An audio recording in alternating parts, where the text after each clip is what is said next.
I need to hear the sound of your racket like whizzing through the air. I need to hear that. And that's what I want to start to hear on your ground strokes when you're accelerating through your impact point, is I want to start to hear that racket coming through the air. And the whip strips really give it a nice sound. Otherwise, you're just kind of trying to hear this like little whistle as the racket's like whipping through the air as fast as it can. So the whip strips just give you that nice indicator. And you'll notice there's a difference between, you know, a light, easy, breezy swing, and you hear a little rippling in the wind. But as soon as you actually accelerate and you're using that full motion, again, we're using the wrist to allow a snap and a whip through our ground stroke. And as we whip, we really do want to start to hear those whip strips.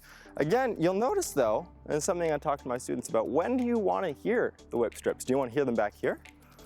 Probably not. Do you want to hear them way over here? Probably not. I want to hear the whip strips through the impact point. So I shouldn't hear them back here, but as soon as we get to that impact point, I should be able to hear them, and it should sound like that. So not back here, but as soon as we get through that impact point, you can hear those whip strips coming through. Good point, because I'm hearing it right about here when you're doing that swing there. Yeah, so that's fantastic. Yeah. I mean, again, you can use it.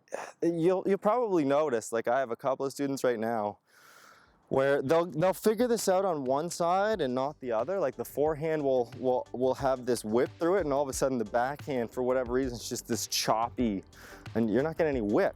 So, you know, the interesting thing is going to be, you know, taking it with a student and saying, here, I know you're going to find success on this forehand whip. So you just heard that sound there. So how are you going to recreate that on the backhand? They go over there and, did you hear it? No, I didn't hear it. Yeah. You know, so how are you gonna hear it? Well, maybe we'll use a little more of those wrists, keep loose through our impact point, and really allow a full motion and swing.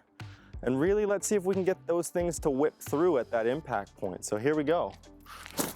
Oh yeah.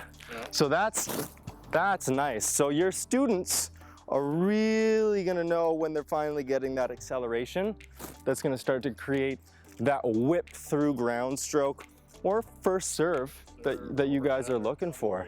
Yeah, so the whip strips, that's very cool. It's not something I would have thought of. It is a feedback loop that I've thought of, and again, in the sense of just having them swing and you hear it whistle, but these just make it a lot easier to kind of get that sensation through to your students and allow them to improve a lot faster. So yeah, whip strips, these are very cool. Give it a try. There you go, Bill. Whip strips. Let's see it. Let's hear that whip. Yes! Yeah, there we go. And that's it. That's what we want to hear. That's fantastic. So a good demonstration of acceleration, racket head speed.